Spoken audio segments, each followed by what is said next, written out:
Hi, my name is Guadalupe Aldama. My name is Leslie Rodriguez. My name is Abigail Lombera. My name is Maria Ramirez. And our presentation is on life expectancy. Life expectancy is the average number of years an individual is expected to live. It is also known as a lifespan.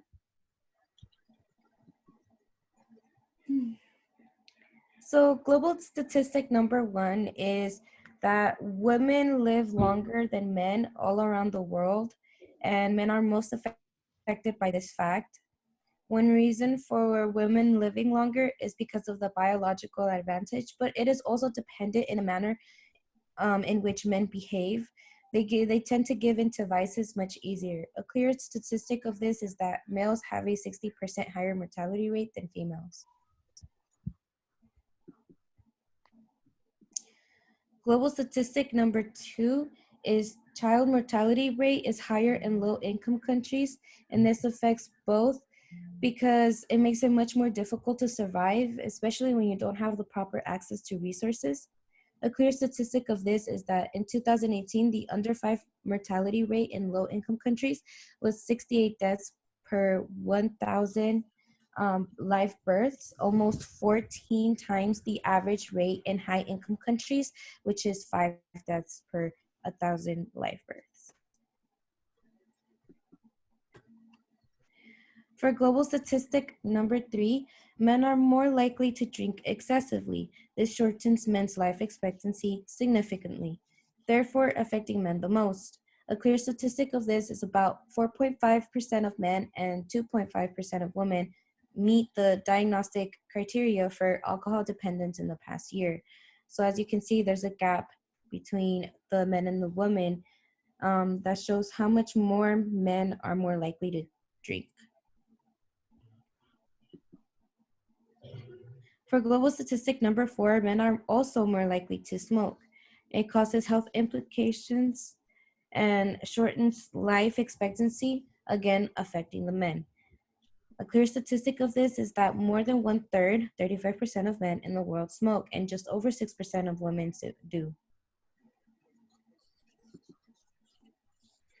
For global statistic number 5 is that hormones and chromosomes affect longevity. So giving women a biological advantage because women have more fat surrounding the organs and protecting them better. There is a clear statistic of this is that women live on an average 4.9 years longer than men in the United States. So for a low-income country is Haiti. So for life expectancy for Haiti women is 65, and for males it is 61 years old, and the total life expectancy is 63 years old, and the expectancy has increased from 0.46% from 2019, and in 1960 the child mortality rate was 249 per 1,000 live births, and today the child mortality rate is 71.7% deaths to 1,000 live births, and leading cause of death in Haiti is coronary heart disease. And the second lowest country is Sierra Leone, and the life expectancy for females is 54, and for males it is 52 years old, and the total life expectancy is around 53 years old, and expectancy has increased 0.68% since 2019, and the life expectancy at birth is 52 out of 54 births, and the leading cause of death is influenza and pneumonia. And the third one is Ethiopia, and the life expectancy in Ethiopia for women is 67, and for men it is 63 years old, and the total life expectancy is 65 years old, and the expectancy has increased from 0.55% from 2019, and the life expectancy birth is 64 out of 67 births, and the leading cause of death is coronary heart disease. So before we get started on the middle income countries, I like to begin that these countries are similar to low income countries and that they are classified as developing countries, but unlike the low income countries, they are not as economically underdeveloped. So as you'll see, they'll have more access to resources such as universal health coverage that will factor into life expectancy. So starting off with our first middle-income country is South Korea. So life expectancy for men is 78.5 years and for women is 85.6 years. And a reason for a reduction in infant mortality, which is a great indicator to assess population health, is universal coverage increase, which is comprehensive health coverage for everyone, especially for low socioeconomic disadvantaged people. And the largest contributor for increased life expectancy is a decrease in cardiovascular disease. And in this statistic in particular is going to be common for the following countries. So moving on to our second middle-income country is Germany. Life expectancy for men is 75.6 years, and for women is 81.3 years. And a relevant fact to include is there is a gain in life expectancy when seen in men due to a reduction in lung cancer, but there is a cut in life expectancy for women due to an increase. And the reason this is important to point out is that this contradicts the fourth global statistic that Abby points out, in which men are more likely to smoke, dealing with health complications in the future. And the largest contributor for increased life expectancy is also a reduction in cardiovascular disease. So for our third middle income country is Japan, and life expectancy for men is 81.4 years and for women is 87.3 years. And this is notable to point out because as you can see that Japan is one of the most highest life expectancy and it is similar to those of the high income countries as you'll see in a second. And this leads to a direct aging population increase of 19.5%. And the largest contributor to increased life expectancy is a positive effect of social structure on health, similar to South Korea and Germany.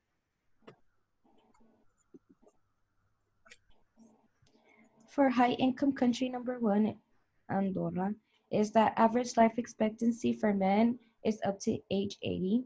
The average life expectancy for women is up to age 85, and the total life expectancy is 82.9 years. The leading cause of death is heart and lung diseases such as ischemia disease or lung cancers. For high-income country number 2, it's Antigua and Barbuda. So the average life expectancy for men is up to age 75. For women, it's age 77. And the total life expectancy is 76 years old. The leading cause of death is cancer, heart disease, and diabetes. For high-income country number 3, Argentina, the average life expectancy for men is up to age 73. The average life expectancy for women is 80 years old, and the total life expectancy is 76. The leading cause of death were hemorrhage, hypertension, infection, and miscarriages. So for our research findings on how life expectancy affects human development, our first article is based on cognitive development. So it's titled Life Expectancy with Cognitive Impairment in the Older Population of the United States.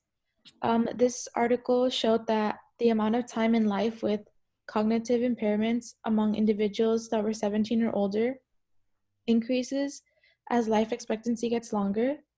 And there were problems with object and date identification, naming current political leaders like the vice president or the president. These older adults also had problems with decision making and organizing daily activities. And the second article is on emotional development. And the article title is Emotion Suppression and Morality Risk Over a 12-Year Follow-Up. And it's just talking about how emotional suppression has a great effect on life expectancy, which is obviously not positive. Emotional suppression often leads to an earlier death and death from cancer. So for our third article, we're talking about life expectancy relating to physical aspect. So I included a quote, worldwide, we estimated that physical physical inactivity causes 6 to 10% of the major non-communicable diseases, such as coronary heart disease, type 2 diabetes, and breast and colon cancer. And this shows that there's a direct relationship between physical inactivity and life expectancy, relating to this unhealthy behavior causing 9% of premature mortality, which is not a lot at first glance, but this translates to 5.3 million deaths out of 57 that occurred in 2008. One international resource that helps with this issue is the International Council on Active Aging. So this organization primarily connects in communities with health professionals and experts. They serve to educate the older adults and the baby boomers to improve their quality of life in areas like retirement or other areas. They serve to change the way society sees aging as a positive thing instead of just seeing it as, oh, I'm getting older. They make journals for older adults to read. And they work under 7 dimensions of wellness, which are environmental, intellectual, physical, social, spiritual, vocational, and emotional. The national resource that helps with life expectancy is Sustainable Healthcare for Haiti. This organization promotes proper healthcare and health education from communities of Haiti. They help to change the children's perspectives of healthcare. They want them to see it as a fundamental right, and they also help build facilities for healthcare. So a lot of the reason why children in communities like Haiti and other developing countries don't live long is because they don't have the proper access to healthcare and medications they need to treat early on diseases. So what you can do to help this issue is you can donate to one of the websites like UNICEF or Sponsor a Child. Your money will go to contribute to build proper facilities for children to get medication to treat their early diseases.